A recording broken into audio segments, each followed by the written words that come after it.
This is a lane chest that I'm restoring for a client. As you can see, it has a lot of veneer work, a lot of different types of wood, and they kind of went with that. They stained this lighter stuff to match the center, so it's kind of like a two-tone. But they did a lot of extensive work on these lane chests. But this one, this is really common that these bottoms come unveneered because the bottom is cedar.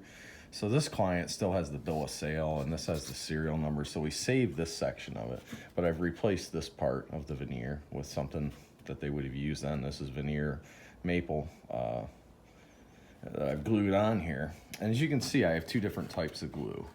Now, this glue on the right is a traditional formula, so that's something similar to what they had when this trunk was made. So when I do veneer repairs, I use the Titebond hide glue on the right, and that reactivates the old glue. And the one on the left is actually a modern glue. It's still a yellow wood glue. It's interior, exterior.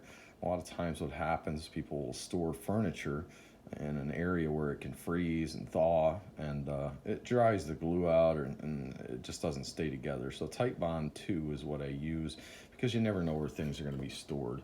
So what I've done here is I've taken this glue, and I'll mix it about 20% and with water, and I brush it on both surfaces, and then I basically use the sealing here to press down on that, and I'll clamp it on the edges if necessary with some clamps, as you can see right there.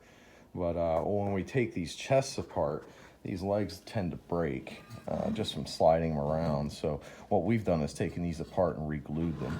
They put nails in there. We had to take the nails out, take it apart, re-glue it, put the nails back in.